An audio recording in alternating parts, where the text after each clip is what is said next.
so quietly. The only sound came from the slight rustle as they turned the pages. Eliza appeared ready to topple over any second. "Come, girls. Let's get to bed." "Can't we wait for Becky to get home?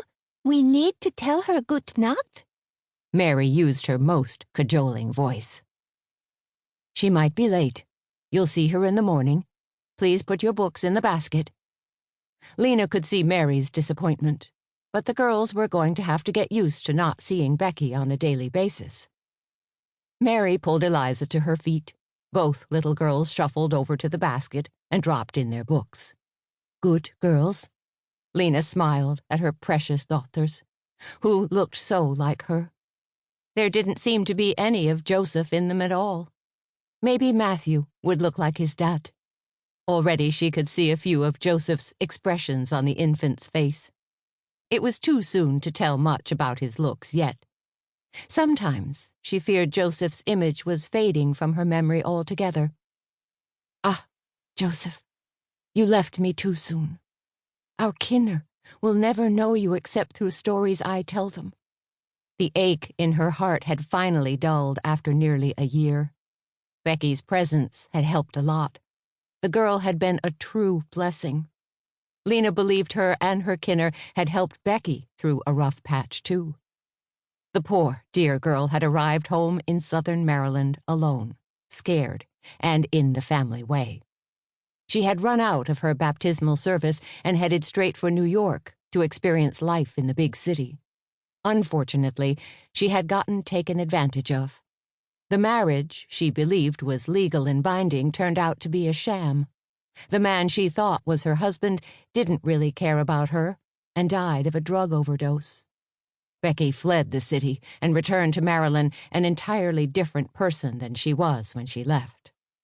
The flirtatious and sometimes inconsiderate girl had grown into a caring, compassionate, loving young woman. She would make a wunderbar Frau for Atli and an excellent Mutter for her little one. Lena sighed again, gripped the wooden arms of the rocking chair, and pushed herself to her feet.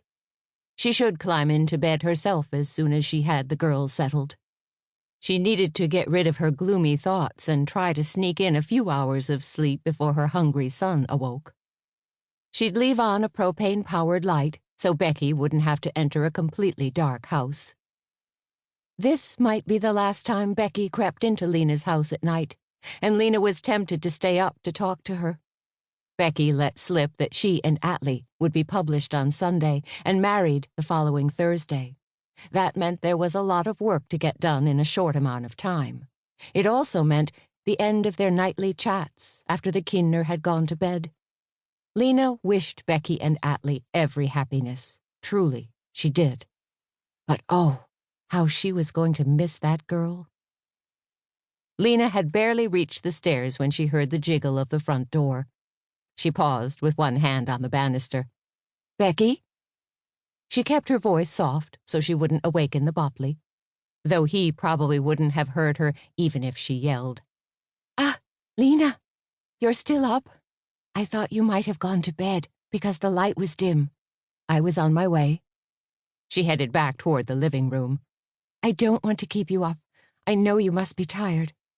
"Not half as tired as I'm going to be after you leave. I want to hear all about your plans. I can tell from the sparkle in your eyes and your dreamy expression that you and Atli and the Stoffers were planning a wedding. I know we aren't published yet, but our circumstances are a bit different. Because we're getting married so soon, we've had to step up the preparations. It's so exciting.